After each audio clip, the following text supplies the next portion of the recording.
Last time on Improv Tabletop, we met our new band of heroes, a group of Halloweeny teens. We've got Harshnag the Troll, Zmei the Occamy, the snake serpent creature, and Calcifer the Skeleton, who are all working as interns for Halloweentown PD. They had just gotten a new job from Detective Cranium, the head detective, that they were going to be going to the Battle of the Bands because they'd received a tip-off that somebody was going to be bringing some laced candy to the Battle of the Bands, and they needed to do a little bit of an undercover sting operation. So they all went to the Spirit Halloween inside the police department, and Calcifer got a cop costume, Zmei got a Gene Simmons costume, and Harshnag got a Dracula costume. So now that they are thoroughly dressed up, it's time to see what's going to happen with our heroes as they invade the Battle of the Bands here in the world of Halloween PD. What's shaking, everybody? You're listening to Improv Tabletop, the Fate RPG actual play where we make up everything on the spot. I'm Ned Wilcock, your host and GM, and today I'm joined by... Thomas Brower, definitely a vampire. Heather Brower, I'm here for everything. Evan Peterson, totally not a cop, bro. So convincing. Speaking of totally a vampire, if you hear any purring during the course of this episode, you're just going to have to deal with it, because my cat, Count Strahd von Zarovich, needs attention right now, so he is in my arms as we are recording this. And I'm not mad about it, and if you hear his purring, just know that he loves you, and that's why he's purring. And the undead lord demands attention. Yeah, he does. Oh, does he ever. You just told a bunch of tabletop fans that Count Strahd von Zarovich loved them, and I don't think many of them are going to buy it. Well, you make a very good point, and I'm not going to try and refute it. So getting back into our story, we left off with you guys heading out of the precinct, getting ready to go on this sting operation. Is there anything that you guys want to do before you head to the Battle of the Bands? I want to stop by the supermarket and buy some hamburger meat and try and mold myself a face around my skull. Oh my god. Roll to overcome with clever. That's a +2. All right, yeah, you succeed. So you're all like, what the heck is Calcifer doing in there? And he walks out with a face. Dude, that's totally sick. I didn't think my costume was convincing enough. If you weren't dressed up as a cop, I honestly wouldn't have even recognized you coming out. Well, you got me terrified. Excellent. Well then, shall we proceed to the gathering? Yeah, I got us this totally sick ride. And it's this giant half of a pumpkin on wheels with snakes and skulls on the side, by the way. Ooh. Perfect. So you all hop into the pumpkin mobile and you head to the school auditorium where the Battle of the Bands is happening. And real quick, everybody, before we get there, I wonder if we should, be a band and, be a part of the whole event to try and, get in the crowd. Because if they've got laced candy, you don't know, some of these crowds are kind of rough, but you have to, get in with them. And so I wonder if, we have to get backstage. Oh! I mean, we just do that easily by just being a band competing in the competition. No, Harshnag. Did you want to hear me play? Because I, got my guitar right here. And he pulls out his guitar. It's kind of strapped to his back, so he just kind of pulls the strap a little bit so it goes up to where his wings are. And his wings start playing on the guitar. His wings? We're gonna be a band! We're gonna be a band! Yeah. As May's playing, I'm gonna dislocate my hands so I just have wrist stubs and start playing my own ribs like a xylophone as accompaniment. Solo! Calcifer solo! And I just... Harshnag, you gonna help on this, man? I didn't bring an instrument with me. Maybe when we get there I can use somebody's accordion or something. Dude, why? I got the new mega chewing bubble gum. I know you can do some really great stuff with that. Here, pop some in. I am the world's greatest chewer, and I just go to town, I just start chewing this bubble gum. And after I chew for a while, I just sort of go into like serendipitous state, and I totally forget that like I'm supposed to be using this to like create music, and I just kind of like get lost in a Nirvana like state, just like chewing this delectable bubble gum. Wait. Give me that chewing again, the first chewing, not this new chewing. Oh. And as you do that, I start drumming along to the beat of your chewing. Apparently this band is now mumblecore. I legitimately, these are like some of the conversations I had in high school with other friends when we did try to start a band. This is like a point of view from my actual high school years right now. Oh, I know, Thomas. I took it out of your journal entries. So you guys are pulling up to the auditorium and you see like everybody's here. You've got everybody from the jocks to the cool kids to the emos to the drama club. They're all in their various cliques, all heading into the building. And you guys head around to kind of the back area where they load into the stage. And one of the teachers comes up, and it's a teacher that you all recognize. It's, you know, the drama teacher, Mr. Werewolf. Just, that's his name. And he sees you all coming up, and he's like, Hey there, so you're one of the bands today, it sounds like. Hey, Mr. Werewolf, you're looking good today for a zombie. Yeah, well, I try my best. I know I don't got the hair, and I don't got the teeth, and I don't got the claws and all that, but, you know, you live with the name that you were given, even if it's the wrong kind of monster. Now, speaking of names, what should I call you? What's the name of your band? And I start like having a mini panic attack, just like, Our name is We Hate Narcs. we hate narcs. and he pulls out a clipboard and he's like, Well, that's weirdly on the nose, but I guess, you know, it's just teenage rebellion. and he writes down, "We hate narcs" on the list of the Battle of the Bands. As you're wearing a cop costume. And he goes, All right, well, you know, get back in there. We got some of the practice rooms that we commandeered from the orchestra. So if you guys need to practice, you can head into one of those rooms and start getting warmed up. Some of the other bands are already in here. And, you know, the Banshees, they're looking pretty good tonight. They're the ones that everybody's expecting to win. Not Susie and the Banshees, because that's a real band, just the Banshees. They don't have Susie with them. No, but they have Jenny, and she is all that and a bag of potato chips. Oh gosh, I'm not ready to get involved in teenage romance. I've been working at this school for too long to try and get into that. Said the drama teacher. and Mr. Werewolf says, You know, if you want to ask Jenny out, just go for it. I have no stake in what happens afterwards. If she just completely rejects you, then it's no skin off my back. But if she says yes, good job for you. You know, I think I will. I'll totally take your advice. Good. Thanks, Mr. Werewolf. No problem. and he looks at Harshnag and Calcifer and says, It's not good advice. Don't tell your friends to do that. Calcifer, you'll ask her for me, right? I lean forward to Mr. Werewolf and I go, I spotted your lie as soon as you said no skin off your back. We all know it peels extraordinarily easily. You are uncomfortably observant. And then I'll turn to Zmei and say, I am not the greatest in social situations, but I suppose if you'd like me to, I could be your wingman since you are generally mine. Good one. I just thought with, your new face and all, it might have, helped your confidence. Thank you, Mr. Werewolf. We'll just go over here in a private corner and talk about all this stuff. Thank you very much. Yeah, you're very welcome. Just don't drool on the floor. We just got it repainted. As my acid drool starts to, And I'm like, oh, sorry there, vampire stuff. But yeah, you guys go into the backstage of the auditorium and you're passing various other bands. There's one band over here that is like a bunch of swamp creatures, and they've got like a jug band going on.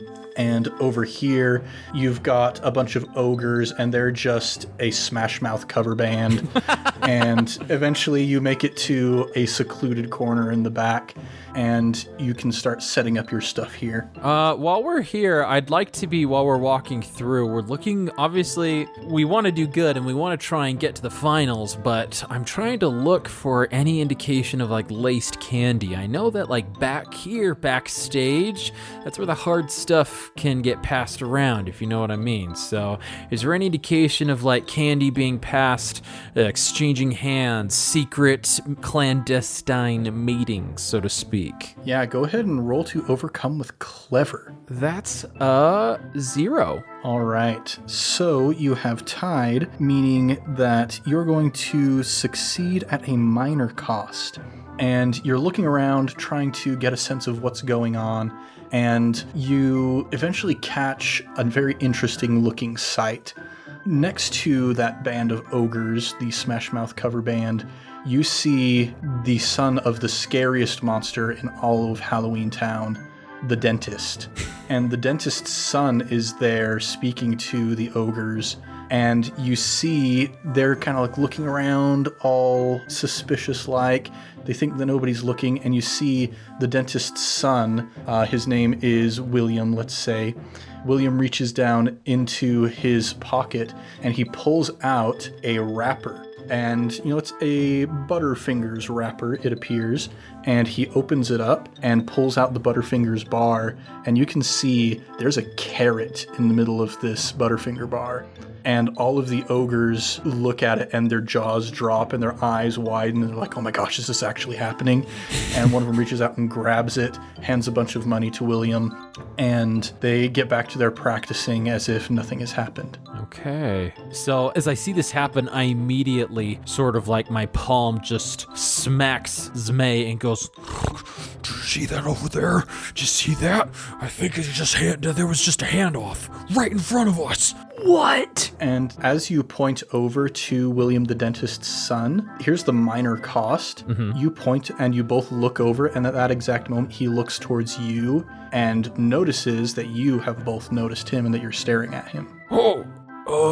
At this moment, because I want to save my friend Harshnag here from embarrassment and being caught, and I'm going to roll myself almost like a bowling ball, but more like a ring, right? Because that's what my body will do. And bowl him over and be like, "Tag, you're it!" and run away. I'll say, go ahead and roll to attack with Flashy. Oh, yeah. He's going to try and defend with Quick to dodge out of the way. It's a 0. He rolled a +1, so he steps nimbly to the side as you go just rolling past him, and you like smash into a drum set that one of the other bands has had set up. In like a smooth movement as he steps out of the way, he starts sauntering his way up to the group. real quick, Ned, is there any way as he walks up, I'm like trying to flash my teeth a lot to try and like hide who I am and just like... Yeah, roll to overcome with sneaky to try and hide your identity. And he's going to roll to overcome with clever to see if he notices. Okay, I got a +3 on that.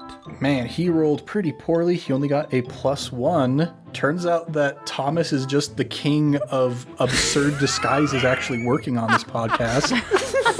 First Moby Dick, then Harshnag. So yeah, he comes sauntering up and he sees you and he's like, "Well, Mr. Vampire, I've not seen you around these parts. Are you a new student here?" Oh, yeah, I came here from Transylvania not too long ago. Well, we don't have your dental record, then I would imagine. I would love to get you into those chompers and make sure everything is healthy and good to go. Oh, that'd be really nice, but my uncle, he's pretty particular, and so we go over to Barovia whenever we need to get a few checkups. Oh, don't tell me you're afraid of the dentist? No. And while I'm saying this, my actual fear as Harshnag is bubbling out, and my slobber starts to come out, and as it like drips down onto the ground, kind of bubble acid, but I'm like trying to like wipe away the slobber away, and like, Oh, of course not. It's, me being a minor, I don't have a lot of control over the whole situation, you know? I'd like to grab an amplifier and slide it underneath him to catch the acid and just ruin the equipment instead of the nice new floors that just got painted. And then as it's eating away, I'll look at him and go, I'm a new student as well, as a piece of hamburger falls off my face onto the amp. All right, you go roll to overcome with sneaky as well. He's going to once again try and overcome with clever. It's a -1. And he got a +2.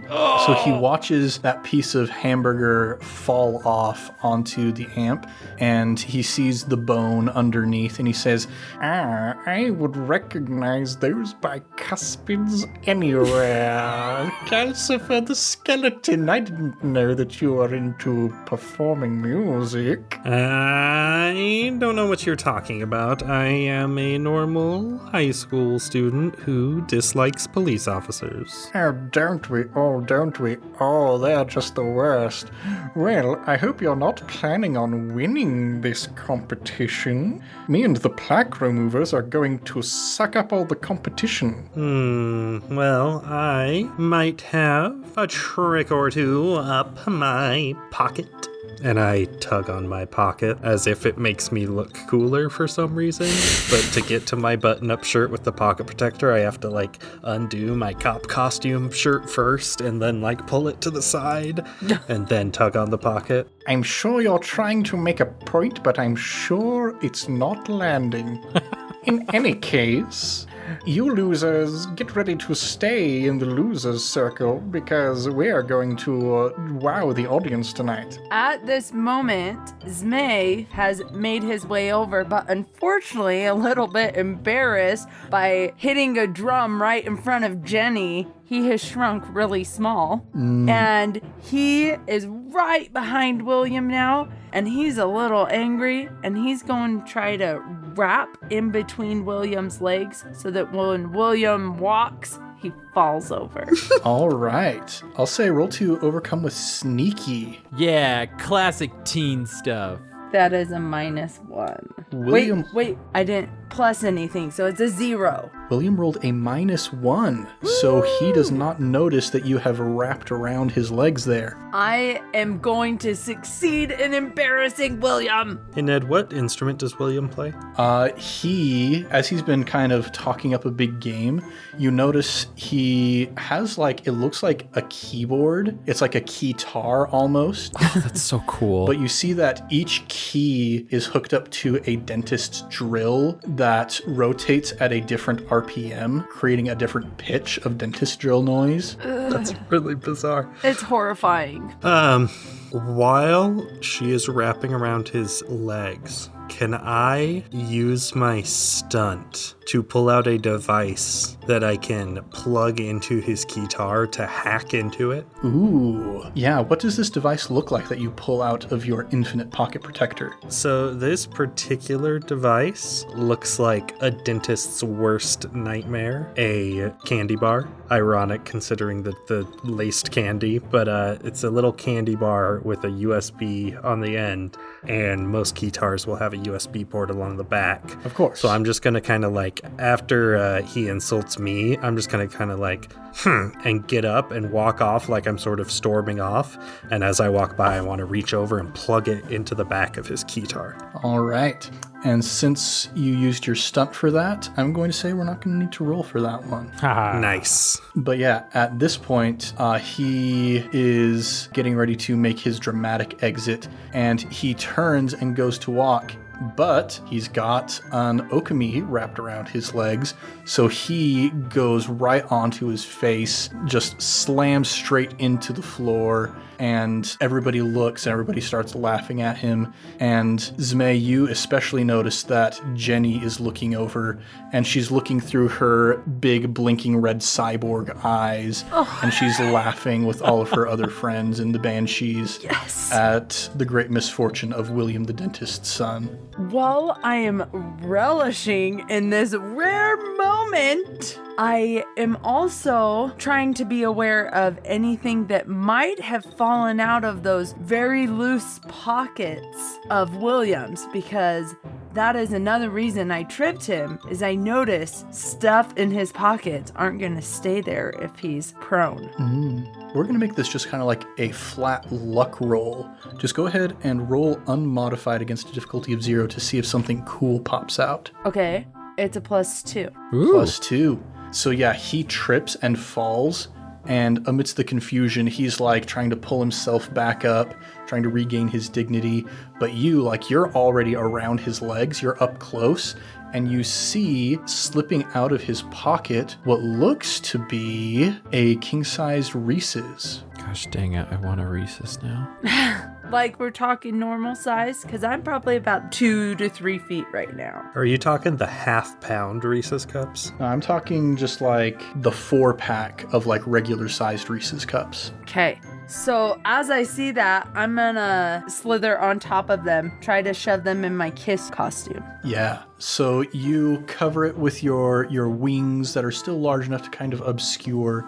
And William is just so mortified at this point that he's not worrying about that. He's just getting up and heading over to his band so that he can try to save some face. All of a sudden, I grow to my normal size with a big, sneaky smile on my face and, like, giving the eye to Jenny. Like, yeah, that was me. And you notice that Jenny and one of the other girls in the Banshees, this other girl kind of elbows Jenny in the metallic cyborg ribs and points over at you. And Jenny kind of blushes, like the metal on her face gets really hot and kind of starts glowing a dull red. And she just kind of slaps her friend back. She's like, no, knock it off. And then they get back to their practice. After seeing that, I'm just going to say, Zmate, I've decided I am no longer going to ask her out for you. It would be more meaningful if you would do it yourself. Dude, next time you throw your headphones off of your scared little face, I'm not putting them back on to encourage you to keep gaming. Come on, these are totally different situations. It's just, No, I'm saying she'll appreciate the gesture more. Well, I mean, that guy, he almost noticed us, guys. I mean, he did notice you, Calcifer, as I slap the meat back on your face that has fallen off. I mean, we almost just blew the entire operation right there. But I swear, he had laced candy. I could have sworn. He passed it off to those ogres over there. Dude, look! And as I do this, I like stick out my tongue in a Gene Simmons way, and I just pull down the front of my shirt so they can see the top of a candy bar. And I go, Harshnag, it seems that we now have one piece of evidence, and if this does prove to be laced, then we have one person that we know is a distributor of the laced candy, and we can continue to trail him. Well, we gotta analyze this. Quick, let's finally get in the corner that we were assigned. and if it's not laced, Harshnag, you can have it Okay, at thanks. the next land party you're invited to. And where Harshnag is normally slouching, he slouches a little taller at that comment. But looking at the candy, is it laced? If we break it open, like, is there some sort of like, is this contraband? Yeah, so if you peel open the wrapper, you can see inside each of the 4 Reese's cups has been defiled in a different way. One of them has just like pea pods shoved through it. One of them has been like cut in half and a slice of apple has been put inside of it and then the top put back on. There's one of them that has a bunch of pomegranate seeds that have been like shoved into the top. And then the last one has a bunch of lima beans that are rimming all around the outside edge of it. And that lima bean one especially is like, oh gosh, this is the hard stuff. Oh my goodness. They have defiled the healthy candy with disgusting junk food. Usually you wouldn't be sorry, but they're gonna be sorry. As I'm gingerly trying to like handle the evidence, my hand slips and touches the contraband, and as it does, I quickly yank it away as there's this gigantic burn mark on my hand when I encountered the contraband, and I'm like, This is dangerous stuff, folks. I mean, can you imagine if some kids actually ate this stuff? I mean, this would happen to their insides, man. We gotta take this guy down. And you hold up your hand, and there's like the perfect branded shape of a bean on the side of your hand. We gotta get him. I don't know if I can wait for him to get more stuff out like this. Harshnag, please. Who's holding the candy? Is it Harshnag? I'd be holding it and like sort of like crumpling at this point as I'm just like aggressively chewing this gum that's been in my mouth since we were riding over here. I'm gonna try and put my hands underneath the cardboard sleeve of the Reese's and like get it out of his hand and set it on top of the amp. And I want to assist him in that by taking my wings on the side of Harshnag's face and doing chewing motions with his cheeks to calm him down. Like a jaw massage. Yeah. You know, let's make that a roll. That'll make things interesting. So let's have Zmei roll to overcome with Flashy to kind of soothe him down, and we'll say that Calcifer's assistance will give you a +1 to that roll. Okay, so that'd be a +3. All right, yeah. So Harshnag, you can feel these chewing motions. It's like, oh, chewing. This is what I meant to be doing. This is right. This is good. Okay. And kind of pulls you down off this precipice. Thanks, guys. He's got a little real right there.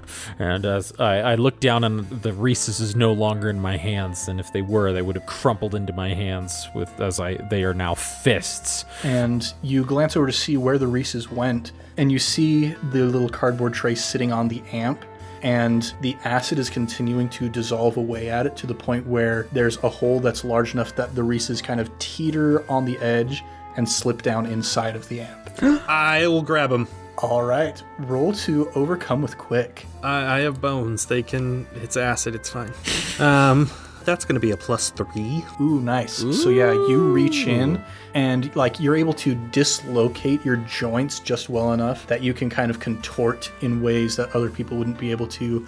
You grab the contraband as it's about to hit the bottom, and you're able to avoid actually touching any of the produce to avoid any nasty injuries to yourself. Nice. And I'm going to slowly lift it back out of the amp. I'm going to reach in my pocket and pull out an evidence bag and then set them down inside the evidence bag. All the while us like forming a barrier so nobody sees this. Mm-hmm. Dude, Calcifer, in like your bag, do you have like, I don't know, an ice pack or something? Because I think chocolate melts, and I'm definitely staying here to impress Jenny, so we need it to not melt until I'm done with that, okay? Good point. Dad, is there like ice around or maybe bottles of water for the performers or anything? Yeah, there's a little cooler off to the side. It's like one of those metal tubs that you just fill with ice, and there's like cans of Hawaiian Punch and orange Fanta and Sprite and all that stuff. I'm going to lean down my chest real close and just start scooping ice directly into my pocket protector as it falls down into this alternate dimension, and then drop the chocolate in after it.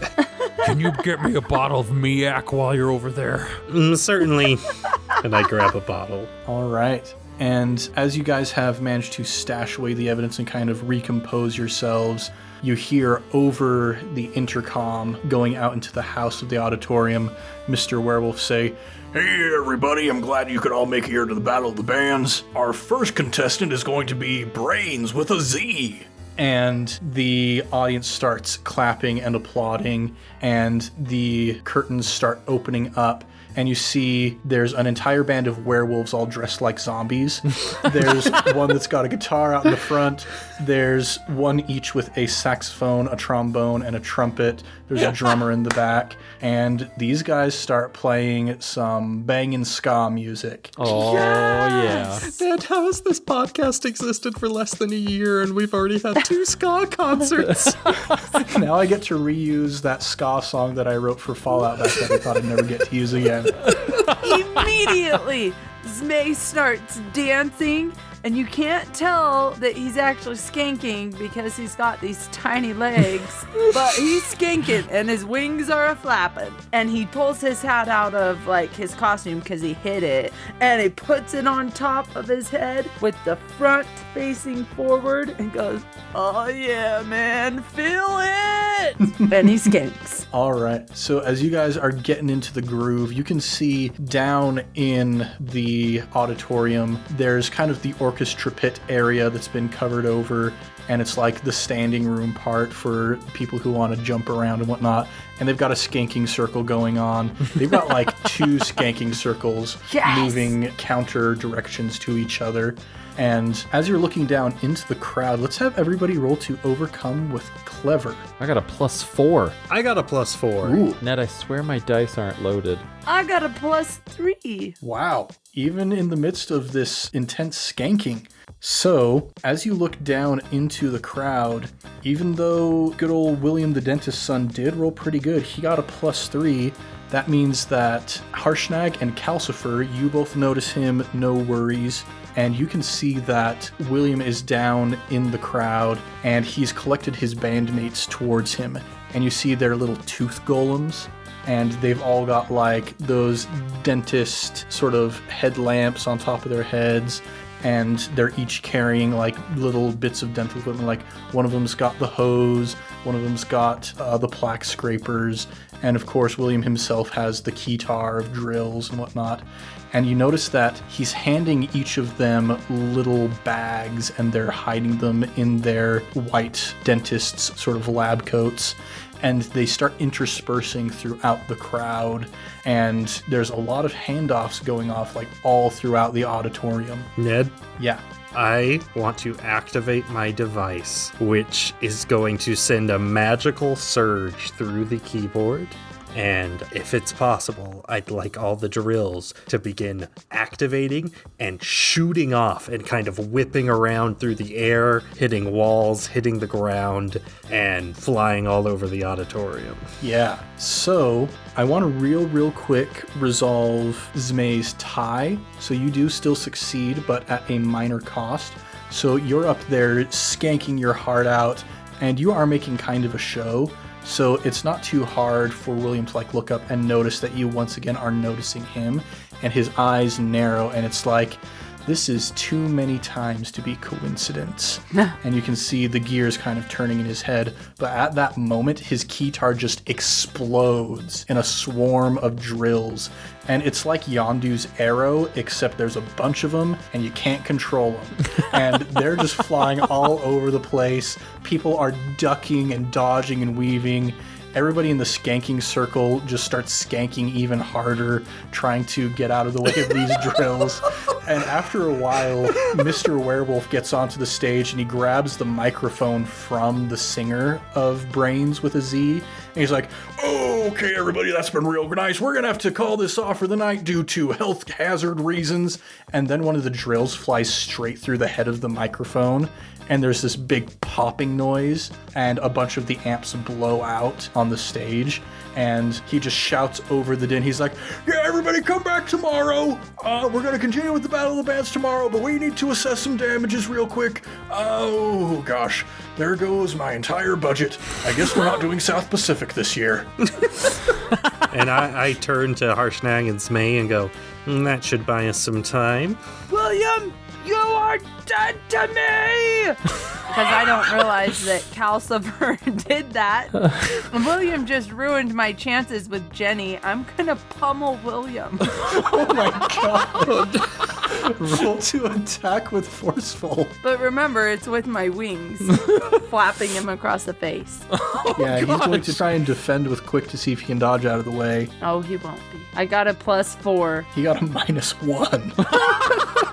You gonna use any fate points there, Ned?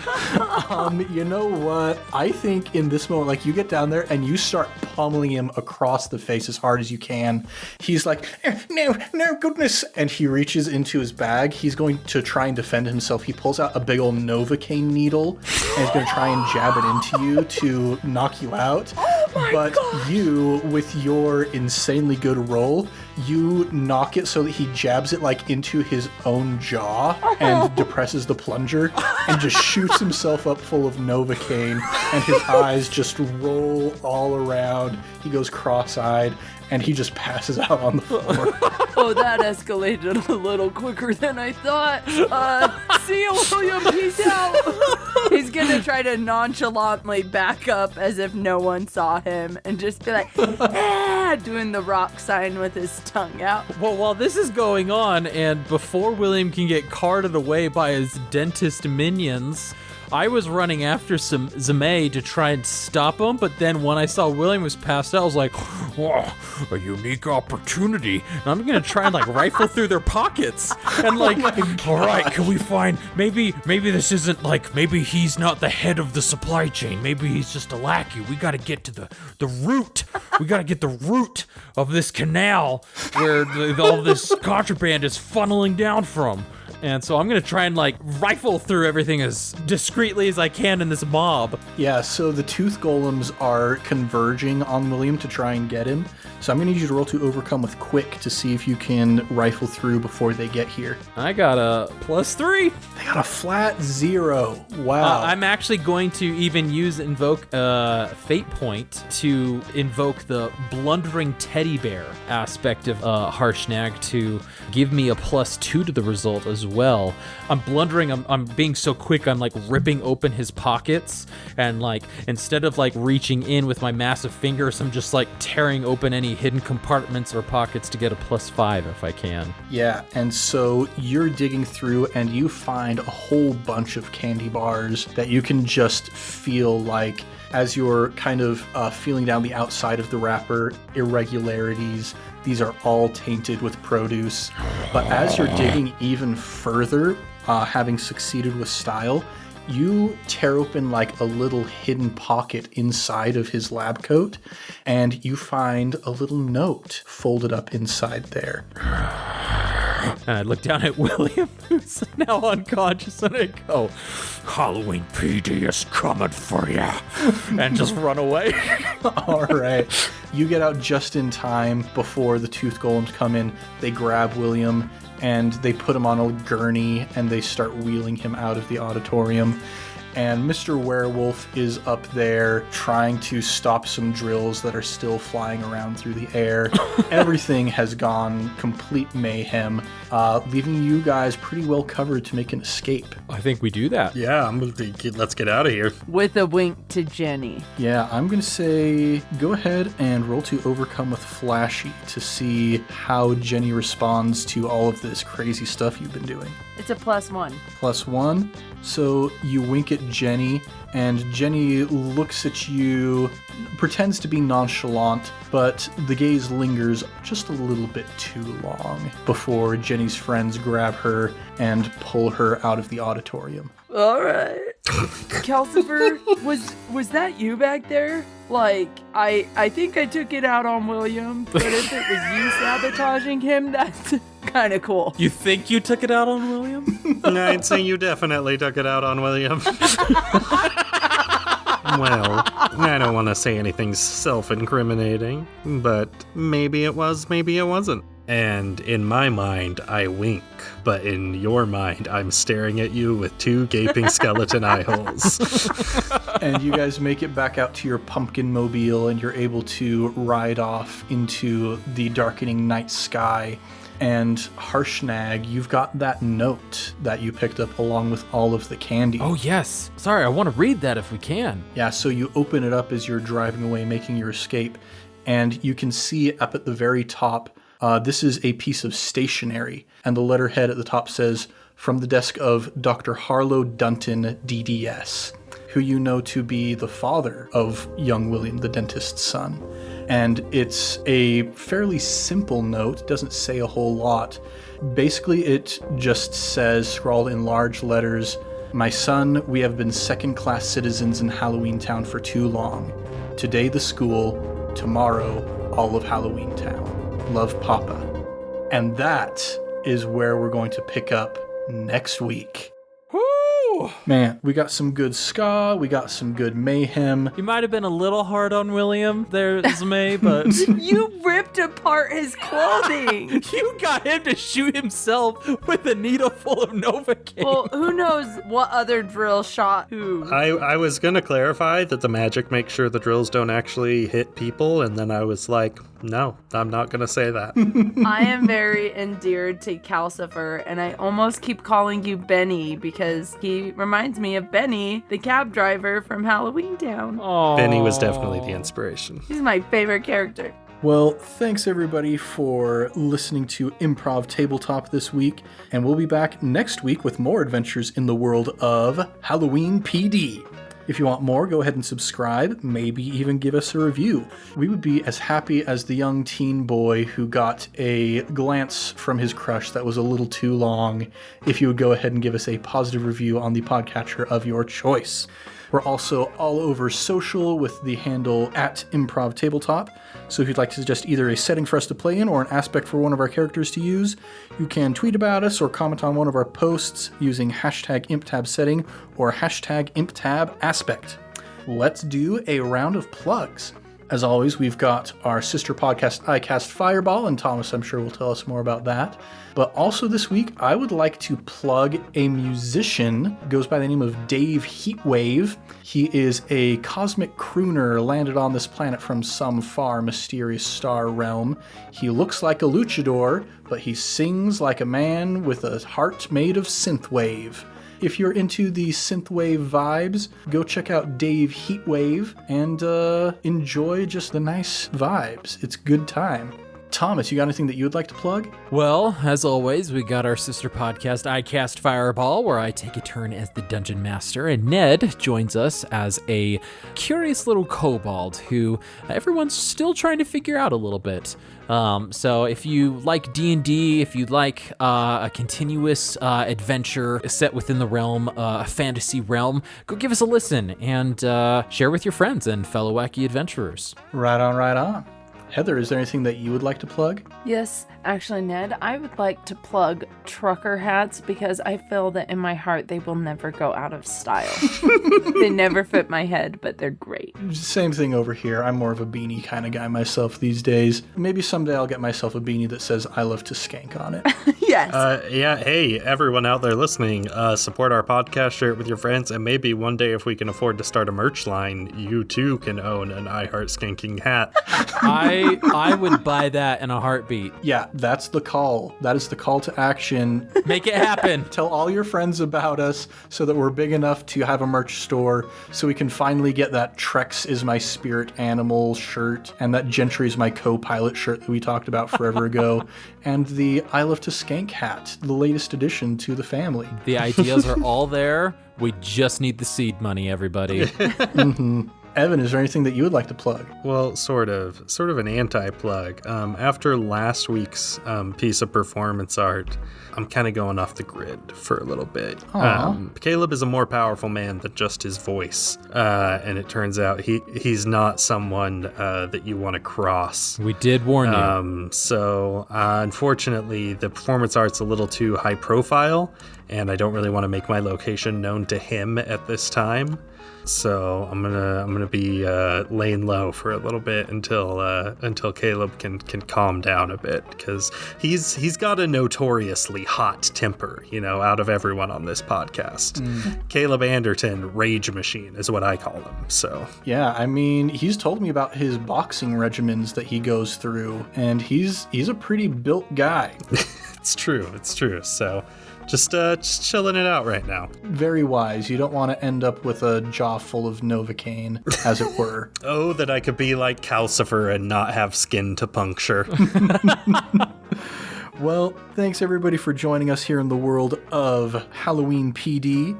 I'm Ned Wilcock, your host and GM, and I've been joined by Thomas Brower, dripping with acid. Heather Brower, in it for the money. And Evan Peterson, my skin is embarrassingly puncturable. Much love and stuff, everybody. We'll catch you next week on Improv Tabletop.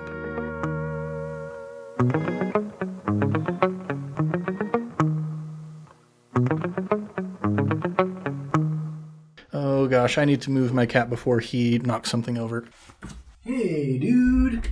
How about you? Ooh.